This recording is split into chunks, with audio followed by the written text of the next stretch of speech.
Trump may be trying to distract, of course, from the recent leak of internal campaign polling data from March, which showed his underperforming in a dozen states against former Vice President Joe Biden. Doesn't want that news out. Details from that poll, which were obtained by NBC News, show Trump losing by double digits in Michigan, Wisconsin, Pennsylvania, and Florida, where Trump is tonight. The Trump campaign says that polling data is old, but a new Quinnipiac poll out just today shows Biden leading Trump in Florida by 9 points. I'm joined right now by Danielle Moody Mills, Sirius XM host, Tim O'Brien's executive editor of Bloomberg Opinion, Jonathan Swan is national political reporter for Axios, and Charlie Sykes is editor-in-chief of The Bulwark. So that Bulwark always scares me. But let's start with Jonathan. First question, but everybody gets the same question. How does Trump look like as a re-election candidate? Big question. Let's give me a big answer. How's it look? He looks bad right now, but it's early. And at this point in the last cycle, we were still fantasizing about Jeb Bush, Marco Rubio, and Scott Walker. So he looks bad. Their internal polls have Biden taking a lot of the voters who delivered Trump the presidency in 2016 all throughout the Rust Belt. Trump can deny those figures, but that's the truth. They're internal figures. But, you know, I think we're very, very foolish to make grand proclamations at this stage. But that's why you're here. About Donald Trump. I want a proclamation. How's it look? All right, here's the question. You know I know what, you're a Chris, straight reporter. I don't want to create. How's this, Chris? I don't want to create some. Trump in the field. I'll do this for you now, and it'll be played on loop, you know, for the next 18 months, and Donald Trump will probably tweet about it. So okay, I'm going to leave it to the others. Let me go with somebody who may be offering an opinion tonight. That's Danielle. No. $50, not that I can bet any money on television. Trump or the field? Somebody beats him. Right now, how's it look? How does it look? I think that Trump gets beat. I mean, the polls look ridiculous. He has the fact that he has never claimed the majority of American support in the 2.5 years that he has been president is shocking. The fact that he has had to, the fact that he has had to, well, let's be clear how he won. He had a friend in Russia that helped him out. You think Russia gave him the election? I do. I think that Russia gave him all the help that he wanted, and I think he asked for it the other night with George Stephanopoulos and said, "Hey, I'm open for business." Tim, let me ask you about the general outlook for Trump, because he has these double-digit losses, deficiencies in states we know he needs, but he did go to Florida, a state we know he needs. He has to start with Florida, work his way up through North Carolina, then he's got to get some of these industrial states to win. Well, I don't think the math is complex. If he doesn't hold Wisconsin, Michigan, and Pennsylvania, he's not going to win again. I think even if he gets Florida. I mean, those were the states that put him over the top the last time, and he was over the top in those races on a razor's edge. But I agree with Jonathan, it's too early. I think even though if it's too early to predict whether or not he's going to win, it's not too early to identify what he needs to talk about and what he's going to have difficulty talking about. The economy and healthcare. And the healthcare keeps polling strongly with voters. You know from talking to voters in Ohio. Well, it had a lot to do with 18. It had a lot to do with 18. It had a lot to do with 18. And on the economy, some of the numbers are starting to look cloudy there. And I think if you have a recession, that's going to be a big headwind for Trump to struggle against. Let me go to Charlie Sykes on this. Do you think the Democrats have learned their lesson? One of the lessons we picked up again last night, didn't take much effort.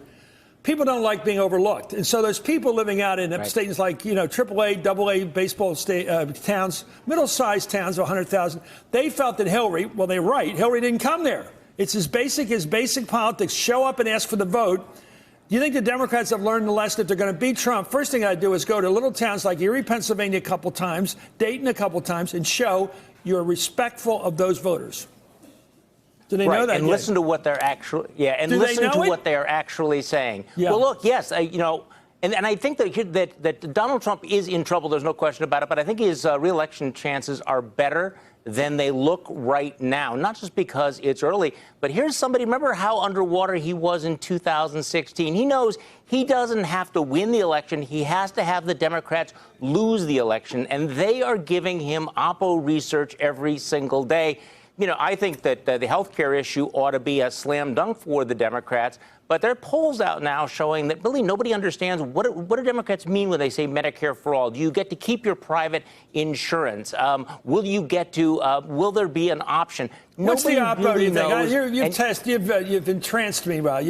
Somebody said fascinated with Jeb Bush. Nobody's ever been fascinated with Jeb Bush. I'm sorry. That's John, you're really reaching with that message. Nobody's ever been fascinated with Jeb Bush. But let me ask you this. Do you think they got stuff on Biden? They got stuff on... Well, Bernie's sort of his own open book. He's an old line socialist. If you don't like that, you can always yell that at him. But I wonder if you can go after Buttigieg. He's such a young guy. He doesn't have a record. He's openly gay. He's married. He puts it all on the table. What would be the negative on a guy like that? I don't get it. What's the oppo? I don't know what they've got. Yes, oh, sorry. Is that for Charlie? Well, but Charlie first, then you.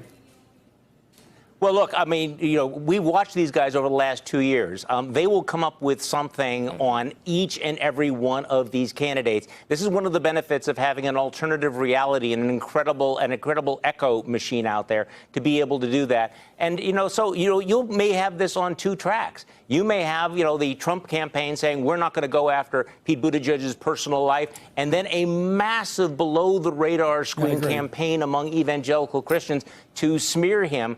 And so, I mean, look, this is going to be ugly, and the Democrats need to understand it's going to be ugly. They have to understand what the Trump campaign is going to be about. It's going to Hillaryize whoever is the nomination. And Hillary did not lose did not lose the election just because of the Russians. She lost because she didn't ask for the votes, and in fact, she made herself, or she was perceived by these voters, to be disconnected and toxic. And that will be the model of the Trump campaign, whoever the Democrats put up.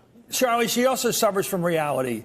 If you've been in public life for 30 or 40 years, you've got 30 or 40 years of Target. And Hillary had that going way back to when she was first lady. She also was in Pennsylvania. We said earlier that, these states, she was in Pennsylvania. She may not have spent enough time in Wisconsin and Michigan, well, Pennsylvania, but I've heard from a lot of time in Pennsylvania. But we also have David Urban, who ran the campaign in Pennsylvania for Trump, said it was like about 7-2 ratio for Trump showing up. Yeah. Anyway, I'm going to you about this because Danielle, I want to ask you about the slurs. Now, we can argue whether Pocahontas is a slur or not. It was a shot. I don't think Pocahontas was a bad person historically. I don't think it was very negative. But I want to know, it didn't work. Because here comes, he did his best shot at her, his favorite nickname, obviously. And here she is coming on like gangbusters. Yeah, because she has policies and she literally has a plan for everything. And I think that where the Democrats are going to win is with their policies, with their messaging, because just imagine Donald Trump on the debate stage with somebody, if it's a Warren, if it's a Harris, if it's a Biden, actually talking about policy, and him up there throwing slurs and throwing, character assassinations. That's not what the American people want. His base wants that at their rallies, but the American people in general don't want that. And his poll numbers show that, regardless of whether or not he's trying to gaslight everybody. I agree with you. I agree. Jonathan, when somebody shakes off his worst punch, he made that Native American reference to Elizabeth Warren, doesn't that scare him, I think? What do you think about that? Because he hasn't figured out Buttigieg. He hasn't figured out Kamala. I don't think he thinks he has to figure out Sanders. He's pretty much an open book. But I don't think he's figured out Elizabeth Warren either. Warren is tough cookie. She's a tough cookie. She is, but again, she is surged within the Democratic primary electorate, and I don't think that she's shaken off Trump's punch with a general electorate. I mean, and we have such short-term memory. I mean, we forget that when Hillary Clinton finished her term as Secretary of State, the nation loved her. Because she was out of politics for 4 years. She was out of politics. We know why. They all loved her. But we all know why. She got out of the business for a while. That's fine. But that's fine, Chris. But just remember how short a time it took for the machine to get going and to home in on her. And I'm sorry, we've seen that image that your other guest talks about of a candidate talking about policy on a debate stage. That was Hillary Clinton. She did that. So I don't know that this is some new paradigm. That was her problem, is that Hillary Clinton she was above reproach, and she thought that she was going to be above it, and so she wasn't going to try and fight back. And I think I finally found the right person to ask this question to. Okay, when he did that Godzilla number in the debate, what would you have done? Turned around and been like, what are you doing? Right? Every woman in America, I'm telling you, if she had turned around and been like, what?